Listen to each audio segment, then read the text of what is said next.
Boys, I missed yesterday because I thought I had a video already scheduled, but we're back. And the man Jimmy Highroller dropped another banger. So you know what we're watching. What the fuck? Thought I had ad block. But I was just sat down and I was just looking for something to watch while I ate. The man Jimmy dropped another banger. So let's check it out.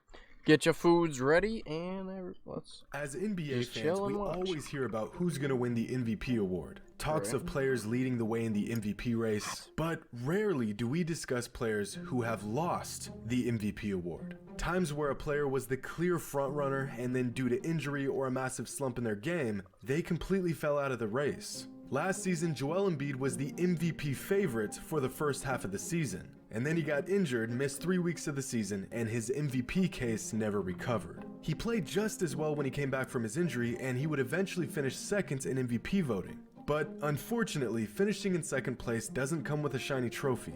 Another MVP frontrunner this season is Kevin Durant, but he just suffered an MCL injury and is now projected to miss 4 to 6 weeks of action. As incredible as he's been this season, his MVP case has basically vanished in the blink of an eye. This is the difference between winning the MVP award and having just another great season. But I don't know which is worse, losing an MVP due to injury, something that's completely out of your control, or falling into a slump so bad that your name is virtually revoked from the MVP ballot. It takes everything to win an MVP, but it takes very little to lose one. And right now, Steph Curry is setting a prime example of this. After breaking the NBA's all-time three-point record, it seems like Curry has spent the last 2 weeks doing his best reenactment of Space Jam. No, the other one. His powers have been stolen from him, like he's been nerfed by the basketball gods. The man is going through a slump, and it may just cost him an MVP award. But he's not the first to experience this. Eggs. Today's video is brought to you by SeatGeek. Wish I could have fried my eggs. You're getting a goal, it's basketball game with Jimmy. In 2002, the NBA was a completely different place. I like fried Hand eggs, checking was still allowed, teams averaged only 95 points a game, and the Kings were a 61-win team. Boy, how the times have changed. The face of the NBA at the time was Shaquille O'Neal, on a quest to lead the Lakers to their third straight championship. That season, Shaq was second in points per game, led the league in PER, box plus minus, and win shares. The dude was unstoppable, and he started the season with a streak of games that put him on top of the MVP leaderboard. In the first 9 games of the season,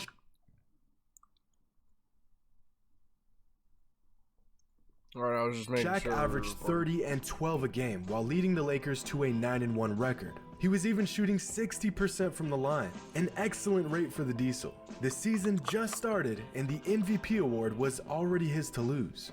And that's exactly what happened. Because after getting out to a hot start, Shaq would go on to have the worst stretch of games of his prime. The next 6 games, Shaq would go on to average just 16 points and 8 rebounds while shooting 34% from the line. His average game score fell from a ridiculous 23.6 to just 13.9. And quickly, the narrative around the MVP discussion shifted. The door opened for another player to step up and take the top spot. That player being Tim Duncan. In an 82-game season, a short slump can completely derail an MVP campaign.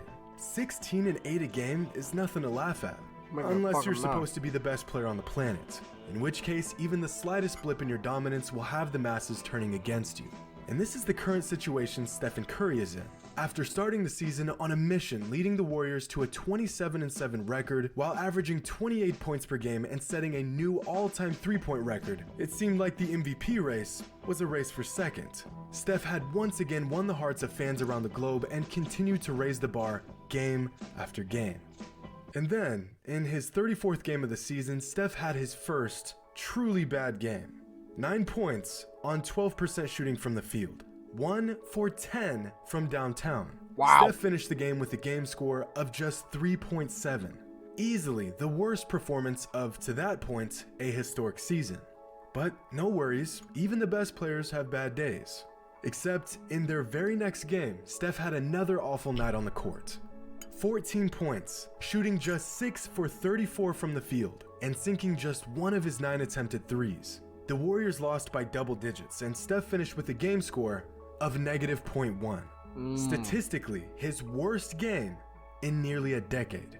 Just 2 bad games and the MVP race already begins to shift. But Curry's struggles did not end there. Just 8 days later, Steph scored 12 points on just 11 shots. And the very next night, he scored 19 points on decent shooting splits, but nowhere near his usual standard. In Steph's last 6 games, he has averaged just 18 points per game while shooting 34% from the floor and 26% from 3 with an average game score of 11.2. His numbers through the first 33 games of the season looked like this. This is all it takes for a player to go from the clear frontrunner for the MVP award to 7th place. The culmination of 6 mediocre games and the MVP award is completely up for grabs again. And a rapid turn of events like this really makes you think about how fragile the state of the NBA hierarchy really is. The consistency of all-time great players is incredible, to the point where even a handful of bad games can change the perception of that player, or at least the season they're having. When an MVP award can completely change a player's legacy and a streak of bad games can cost a player an MVP award, it kind of makes you look at the whole thing from a different perspective. Not only does an MVP have to play like he's the best player in the world, he has to do it every single night. If Steph wins another MVP this season, you would have a hard time not putting him amongst the 10 greatest players of all time. And this goes for like every single sport, every single whatever it is. Like, once you're at the top of the top, if you're not performing top quality content, top quality whatever it may be, then you're looked at as like, did he fall off? Like fucking YouTube, like everything. It's like, did he fall off? Did he lose his step? Did he whatever? It's like, without you gotta continue to somehow create spark. I don't know. I'm just fucking talking about my ass. He's still on the outside looking. Let me let Jimmy talk. This may just be the case all because of a short stint of bad games. Consistency is key, and a great example of consistency is Kevin Durant, who may just be one of the most consistently great players in NBA history. In fact, at his worst, he's still better than most players could ever dream of being. The worst stretch of games Kevin Durant has had throughout his prime years came in the 2016-2017 season, when he averaged just 20.3 points per game while shooting 30% from 3 for an 8-game stretch. Throughout these 8 games, KD had an average game score of 16.7, which is still really good. For perspective, this season Devin Booker is slated to be an all-star. His average game score this season is 15.9. Kevin Durant, at his absolute worst, is still more productive and efficient than a prime Devin Booker. And that's is scary. Immune to a bad slump. LeBron James has had That's one, scary. And unfortunately for him, it couldn't have came at a worse time. In 2011, LeBron was at his absolute peak, and through the first 3 rounds of the playoffs, he proved his dominance by averaging 26 points per game and leading the Heat on a 12-3 run to the finals. And then, the collapse happened. After cruising through the first 3 rounds of the playoffs, LeBron's numbers plummeted in the finals, from 26 points per game to just 17.8, his average game score falling from 22 to just 13. His plus-minus going from 5.3 in the first 3 rounds of the playoffs to -6 in the finals. LeBron's collapse came at the worst imaginable moment. In fact, LeBron's prime has now been taking place for 16 years. This 6-game stretch in the finals is easily the worst stretch of games in that 16-year span. Every player goes through a slump, but very few have fallen apart this bad in the finals, and it's a slump that stains LeBron's legacy to this day. And some of you are probably thinking, what about MJ?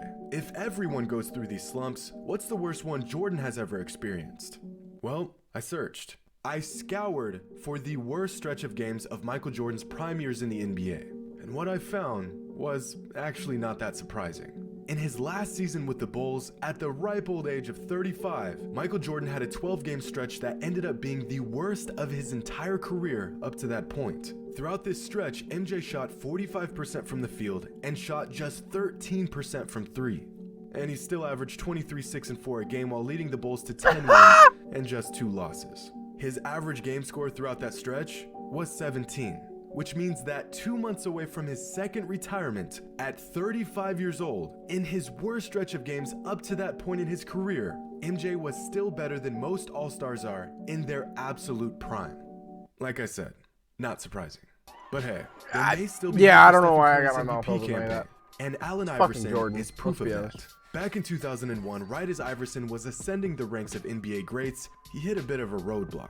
An 8-game stretch at the beginning of the season where he only averaged 18.9 points per game while shooting just 38% from the field. He was struggling to get to the line and had an average game score of just 10. And considering that the average game score across the NBA is 10, Iverson was literally playing like an average player. But by the 14th game of the season, Iverson got his powers back, and everything changed. In the last 58 games of the season, AI went on to average 34 points per game while shooting 49% from the field. His free throws went through the roof, he became a fan favorite, and the Sixers finished the season with the best record in the East. His average game score skyrocketing to 21.4. So it is possible to go through a dry spell in a season and still win the MVP award. I mean, it may take one of the most spectacular stretch of games to make up for the bad ones, but spectacular is Steph's middle name. Actually, Stephen's middle name is Stephen, but that's neither here nor there. With Kevin Durant out for the next 4 to 6 weeks, it looks like, at the moment, the MVP is a toss-up between Giannis, which would be his 3rd MVP in 4 seasons, and Nikola Jokic, who would be the first center in 40 years to win back-to-back MVPs. In a season where LeBron is playing like he's 25, Kevin Durant has hit his 3rd peak, and Stephen Curry has officially become the three-point god, it's looking like none of these all-time greats will go home with the coveted award. As NBA fans, we have a very short attention span. We see something we like, we praise it, we create unrealistic expectations, and then when a great player inevitably fails to meet these absurd expectations, we're quick to find the next best thing. And the fact that a player can go from the clear favorite in the MVP race to nearly being out of the race in just 6 games is proof of that. Hope you all enjoyed, and as always, until next time. Shit's crazy. It just shows how easily replaceable we all are. We're all just a fucking number, and you gotta make your number count. It's up to you. Once again, an absolute banger by the man Jimmy, man. Shit. His videos always just make you sit there and think about it. Like, just think about everything that he just said. Think about life. Like, I feel like these videos just make me think about fucking life. I love it. I hope you guys enjoyed that. If you did, drop a like, subscribe. I'd really appreciate it. Let me know what else you guys want me to see. I'm gonna do more BTS shit. You already know. It's coming. Yeah. Peace out!